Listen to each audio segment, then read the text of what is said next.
अ, बहुत amazing feeling है। First time bike लेकर हम जा रहे हैं इंडिया के बाहर नेपाल राइड के लिए, और फर्स्ट इंटरनेशनल बाइक राइड है मेरी।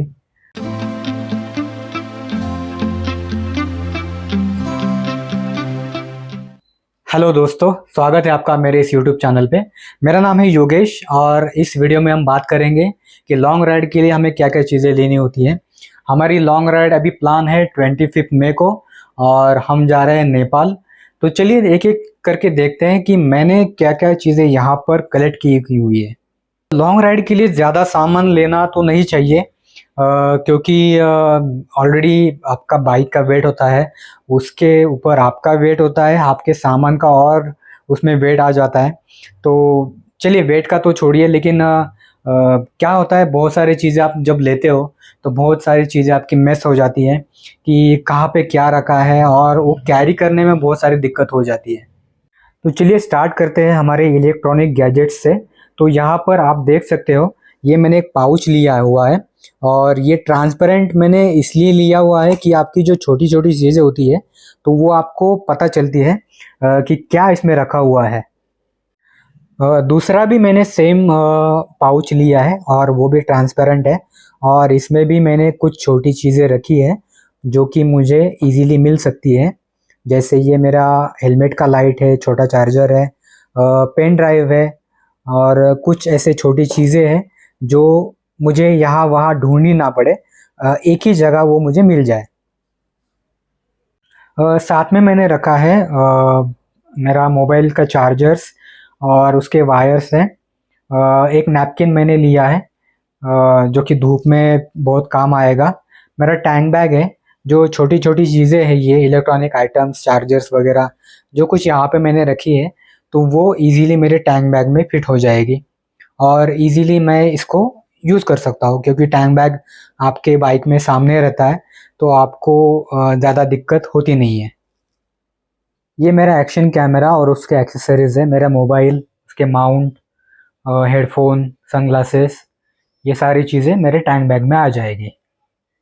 लॉन्ग राइड में सबसे इम्पोर्टेंट होता है पानी, क्योंकि जब आप राइड करते हो तो आपको पानी पीने का टाइम नहीं मिलता है। और बहुत बार ऐसा होता है, चलो यार हम आगे जाके थोड़ा रुक लेते हैं, फिर पानी पीते हैं, और ऐसा करके हम बहुत ज़्यादा डिस्टेंस कवर कर लेते हैं और रुकते नहीं कहीं। इसलिए पानी पीना बहुत ज़रूरी होता है, ताकि आपकी बॉडी जो है वो हाइड्रेट रहे। तो यहाँ पर मैंने एक बॉटल ली हुई है पानी के लिए।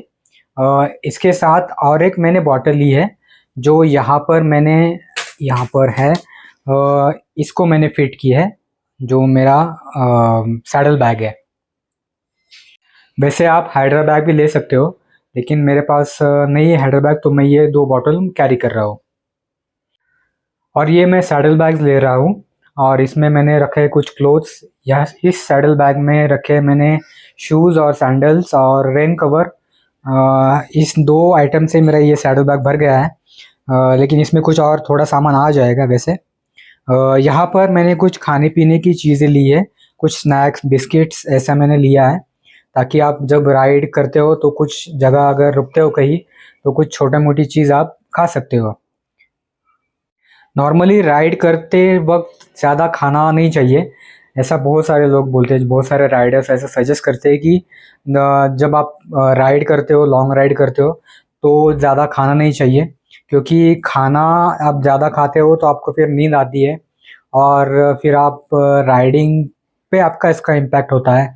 तो आप ज़्यादा फिर डिस्टेंस कवर नहीं करोगे, कहीं बार बार रुकोगे, तो इससे अच्छा है आप थोड़ा थोड़ा खा लो। तो इसलिए मैंने एक छोटा सा स्नैक्स मैंने साथ में रखा है कि थोड़ा थोड़ा चीज़ें आप कहीं भी रुक कर खा सकते हो। आगे मैंने लिया है बंजी कॉर्ड्स, बाइक का टूल्स है, मोटो जैक है। यहाँ पर जो ग्रूमिंग आइटम्स हैं वो है डिओ पाउडर, और बाकी जो भी कुछ आपके मेकअप के लिए चाहिए होता है। नॉर्मली राइड में आपको मेकअप के लिए तो टाइम मिलता नहीं है, जब आप कहीं स्टे करते हो और दूसरे दिन आपको निकलना है, तो नॉर्मली ये चीज़ें आपको लगती है। लेकिन मेकअप का तो आप राइडर्स को पता है कि क्या होता है हाल जब आप बाइक राइड करते हो, तो लेकिन ठीक है, ये सारी चीज़ें भी चाहिए आपको। चलिए आगे आते हैं कुछ मेडिकल किट के तरफ। तो यहाँ पर मेडिकल किट में मैंने लिया है एंटीसेप्टिक क्रीम, कुछ टैबलेट्स मैंने लिए, पैरासीटामॉल, सर दर्द आपको हो या फिर सर्दी हो जाए, कुछ ऐसे लेने चाहिए क्योंकि पता नहीं आपको कब कहाँ क्या हो जाए। तो ये मेडिकल किट मैंने साथ में रखा है। उसके साथ मैंने ये ओआरएस रखा है।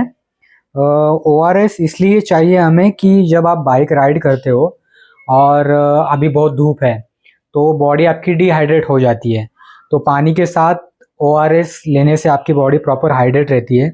तो ओआरएस मैंने इसलिए साथ में लिया है। यहाँ पर एक चीज़ मैं आपको बताना चाहूँगा, ये एक मैंने आई केयर ऑप्टर केयर लिया है। तो ये जो आपकी आइज़, नॉर्मली आप जब बाइक चलाते हो तो आपकी हवा लगने से आइज़ ड्राई हो जाती है। तो ये एक ज़रूरी चीज़ है कि आप एक आई ड्रॉप साथ में रखो, और कहीं भी रुक, जब जहाँ भी आप रुक जाते हो या फिर आप रुक कर आपकी आँखों में ये आई ड्रॉप्स आप डाल सकते हो, ताकि आपकी आँखें भी हाइड्रेट रहे, प्रॉपर ठीक रहे, उसमें पानी रहे। तो इसलिए मैंने ये आई ड्रॉप मैंने साथ में लिया है। ये कुछ डॉक्यूमेंट्स मैं कैरी कर रहा हूँ जो मुझे लगेंगे इंडिया नेपाल बॉर्डर पे, और ये डॉक्यूमेंट्स वहाँ पर सबमिट करके मुझे मिलेगा बंसार, यानी वहाँ का परमिट नेपाल में एंट्री करने के लिए। तो नॉर्मल जो परमिट होता है वो 10 दिन का हम लेंगे।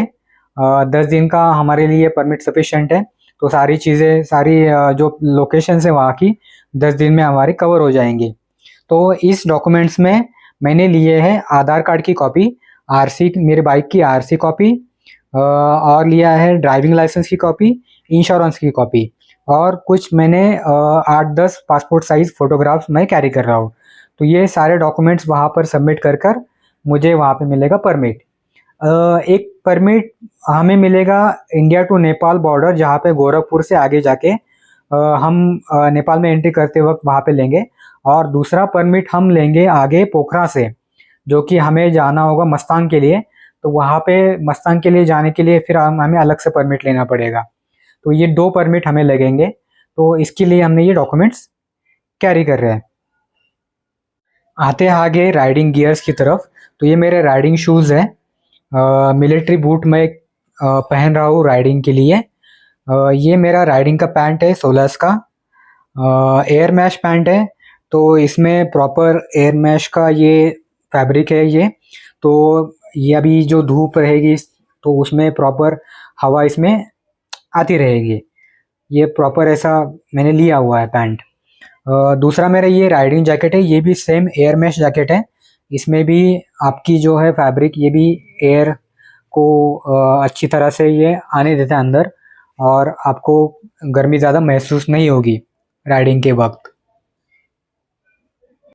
लगेज में मैंने लिया है मेरा ये टेल बैग, और टेल बैग में सारे क्लोथ्स मैंने रखे हैं, और इसमें बहुत सारे क्लोथ्स आपको दिख रहे होंगे।